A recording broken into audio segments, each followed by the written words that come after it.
ఈ వారం రోజుల నుంచి మేము ఎంత సఫర్ అవుతున్నాం అన్నది నాకు తెలుసు. పడుకుంటున్నామా, తింటున్నామా, తినలేదా, ఏంటి ఉంటున్నామా, ఎలా ఉంటున్నాము అనేది అది మా ఒక్కరికే తెలుసు. మీరు రావాలనుకుంటే వచ్చి ఒకసారి ఇక్కడ వచ్చి మా పరిస్థితి ఏంటో, మా బాధ ఏంటో చూసి వెళ్ళండి. అంతేగాని ఎక్కడో ఉండి ఏదో కామెంట్లు పెట్టొద్దు దయచేసి. బ్యాడ్ వీడియోస్ కానీ బ్యాడ్ న్యూస్ కానీ దయచేసి పెట్టొద్దు. ఉన్న ధైర్యాన్ని కూడా మమ్మల్ని కోల్పోనివ్వద్దు. దయచేసి అర్థం చేసుకుంటారని ఈ వీడియో ద్వారా నేను ఒకటే చెప్పాలనుకుంటున్నాను.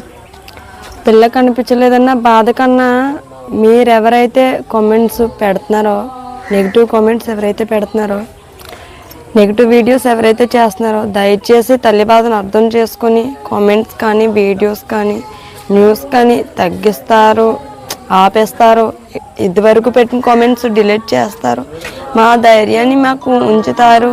ఇప్పటికీ కూడా మా పాప వస్తుందని మాకు ఎంతో కొంత ధైర్యంగా ఉంది. ఆ ధైర్యాన్ని నిలబెడతారు. మీకు చేతనైతే పాప రావాలని కోరుకోండి, లేదంటే మీ పని మీరు చూసుకోండి.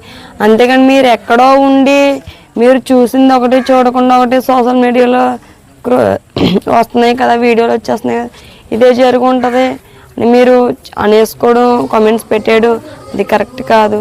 దయచేసి తల్లి బాధను అర్థం చేసుకొని కామెంట్స్ కానీ వీడియోస్ కానీ పెట్టరని అనుకుంటున్నాను.